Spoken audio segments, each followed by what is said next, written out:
Greetings.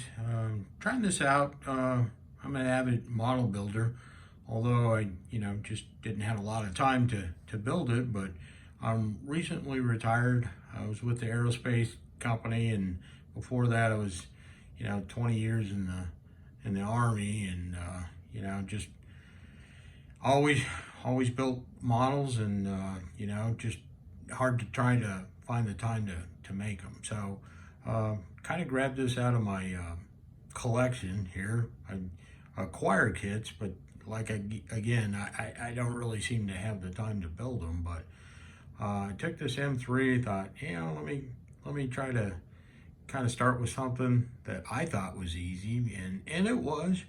So some of you folks probably know that this particular model is kind of like a redesign of something that was been out there for a long while. This is my first attempt to make an M3, and it went together really well. I could show you the instructions and show you all the parts and pieces, but it's already built, and I'm sure many of you are looking at this and already have an idea. But basically, the finished product right here, built it right out of the box, and basically my technique is I generally will take a model and make it look as if it was being fielded, and this particular version was in Tunisia, so there's basically a lot of wear and tear on the vehicle, and where I have it right now, it's essentially painted up. I've done the figure, which is kind of a challenge also, and I've gone so far as to put all the parts and pieces that I want on there. I've kind of weathered it up, and the only thing I haven't done yet is apply some dusting to it, and I'll probably do that a little bit later, but I'm still deciding. It's like if I put dust on there and everything, I'm kind of afraid that some of the detail that I've put on this thing, it'll probably be covered up. So sorry for that. Like I said, I'm pretty new here, so bear with me. So the kit itself, like I said, went together straight out of the box. There was really nothing that I've added, or modified, and that's kind of how I went. Painting wise, I found that acrylics are very user friendly. I spray basically indoors, and just trying to find the easiest mode to use, and acrylic paint seemed to be the best bet, washing out primarily with water and some type of alcohol base or something. But I've used Tamiya, I've used a whole variety of acrylics. As a matter of fact, this is pretty much my whole layout as far as different paints that I use. But what I found out is Mission Model kind of works pretty well with me, and in this particular case I used the olive drab. Let's see if I can find it. Okay, and this is what I basically used as an overall base for the model. And then basically once I had the base coat on there, I went ahead and sprayed it with the Mission Model gloss coat, and I have to say that went really well. And after I got that on there, I let it dry, for a day, and then came back in and applied the decals. And if you see this particular version, which is based out of Tunisia, they give you a lot of the yellow striping and stuff. So it was kind of a challenge to put the decals on. I've used Microset, Microsol, that combination and applied my decals. And once the decals were basically dried out and stuff, I went ahead and gave it the Mission Model flat coat. Now, I have to say that the flat coat, there were portions of the surface area where it was a nice flat finish, and then there were some where I seemed to still have a little bit of a sheen to it. So I used the Testers flat coat and applied that, and I have to say that application is a lot more satisfying than the Mission Model. Now, the problem with the Testers is, can you still find it since they kind of no longer are producing it? So I do have an ample supply of it, and I tried to kind of go sparingly, and in this case, it kind of helped out a lot. Once I got the flat on there, then basically I'm all out, nicking it up, and I'm going to try to see if I can get close in here, but that's primarily what I love to do. This is kind of like the favorite part of building, is the actual, weathering and chipping and, adding rust. And in this case, I was very sparingly on there since it's in a very dry area. I live in Arizona, so we don't see much rust, so I was kind of imagining the same. One of the things that I haven't done with this kit is applied any type of dust, which I plan to do with some pastels, but I'm still not decided on whether to do it, because kind of like the effect that I have right now, I'm afraid that if I add the dust to it, I'm gonna basically lose some of that detail, some of that effect that I put a lot of time into putting in there. But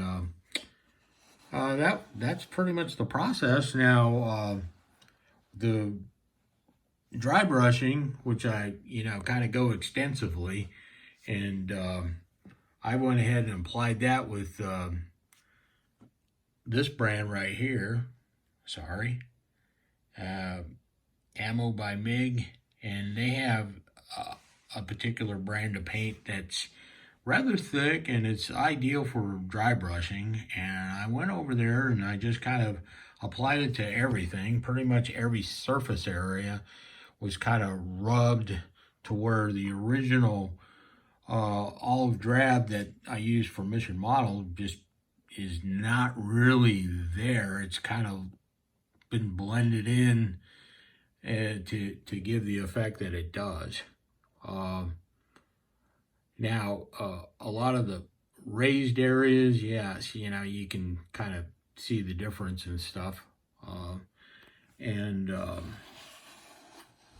after that was applied, I pretty much went in there and started chipping it up. And I used Mission Model Panzer Gray. I thought that would be, something that would kind of show, a contrast.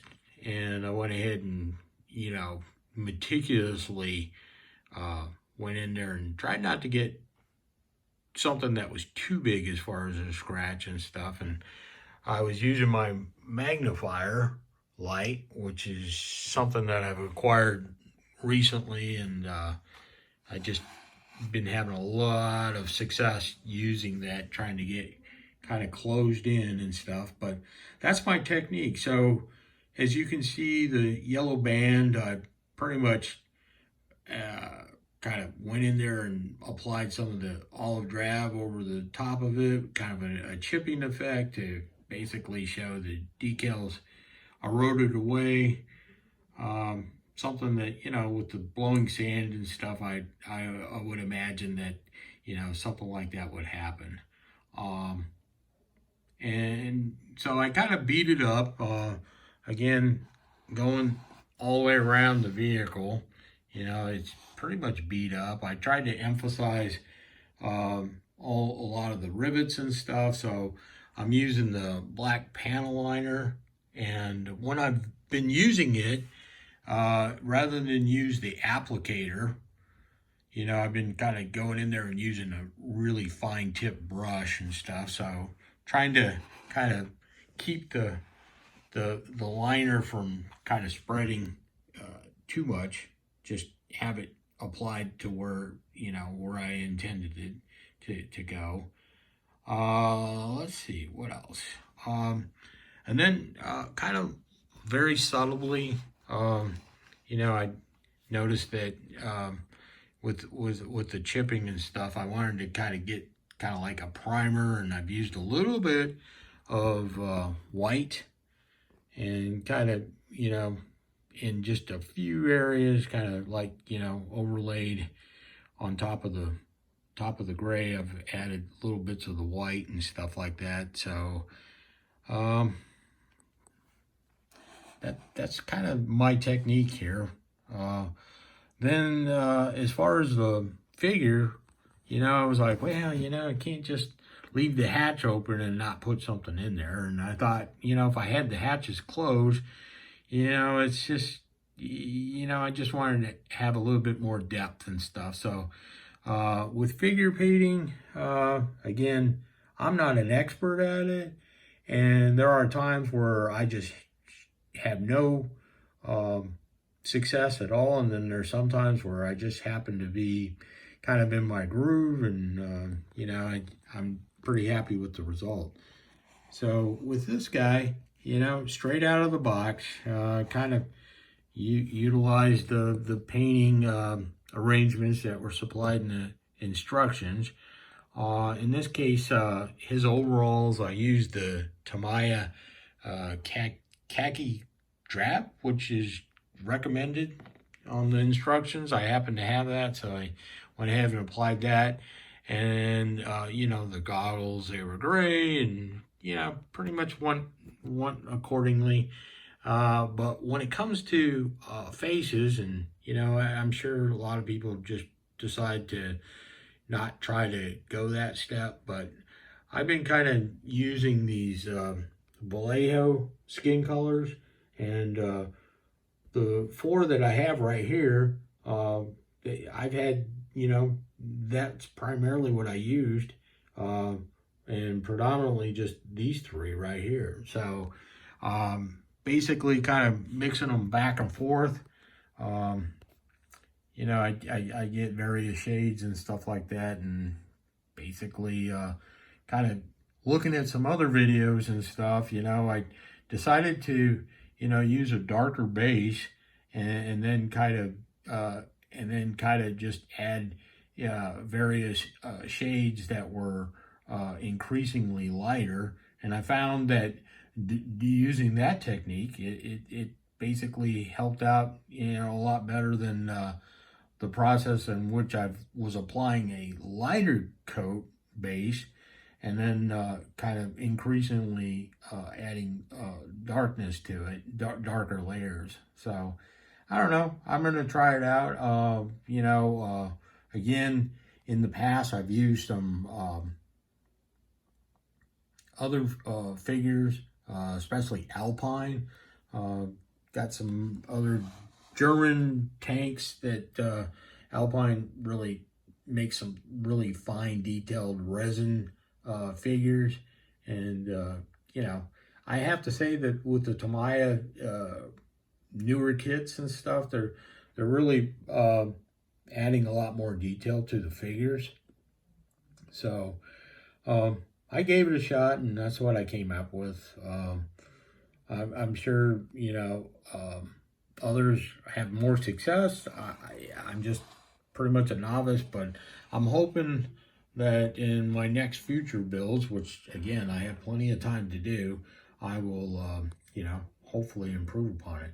Now the cable, they give you basically a nylon string or something to simulate the actual cable. So, this is something that Tamiya has, pretty much added to their kits, where the plastic lugs, you know, you just glue the nylon string to either end and stuff. So I just kind of took what was shown on the box, and I've seen some other videos, and I'm like, these cables, have a little bit of weight to it and stuff. So I tried to make it a point to where once they were attached, there would be some type of gravity involved, and where they were kind of pinned down a little bit to the vehicle.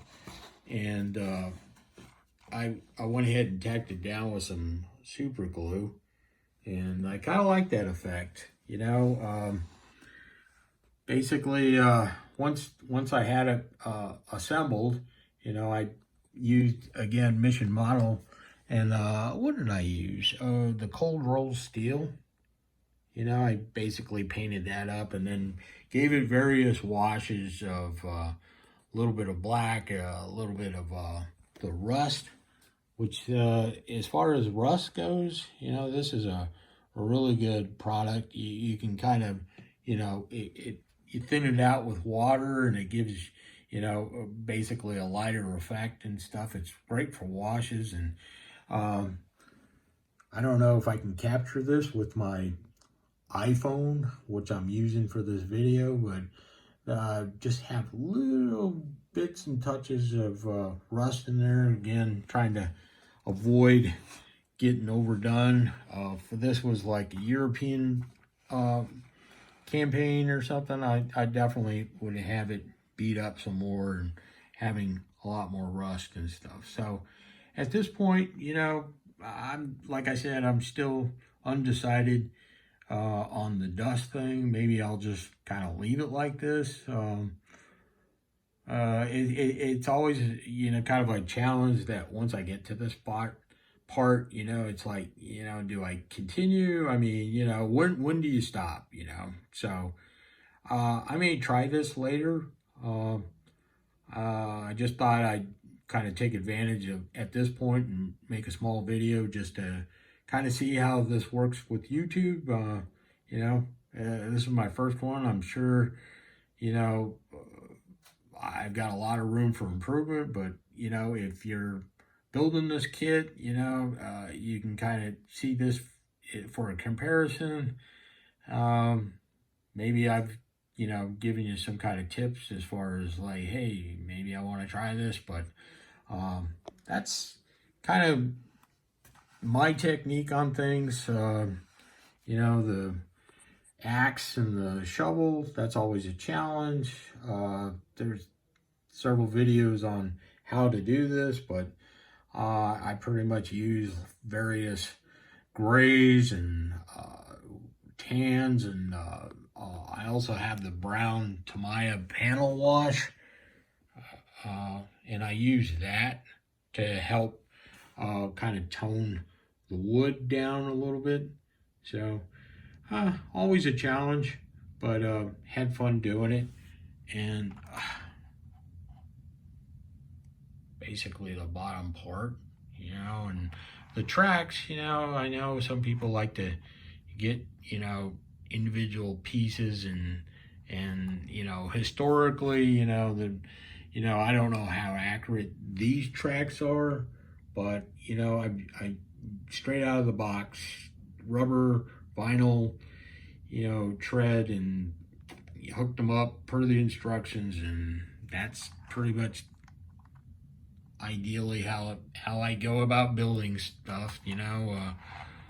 If there's, like aluminum turn barrels and stuff like that, I didn't really go looking for anything, and I was pretty satisfied with the results. So if you're interested in this kit, I think you'll have fun building it. As far as the versions that are available, this is the US version based in Tunisia. The other two versions are for our Lend-Lease Russian models. You'll notice that on either end are little ports there. These are covered. On the Russian versions, you'll have additional machine guns on either side. So that was kind of interesting, but you know, I just wanted to kind of do the US thing. I guess I was kind of interested in giving it a try with the yellow identification decals, and you know, that was my try at it. So basically I had a lot of fun doing it, and you know, in the future I hope to be making some more videos, something that's you know, a little bit more entertaining. So thanks for watching, and hope I'm able to help out, and hopefully I do some more postings in the future. Thank you.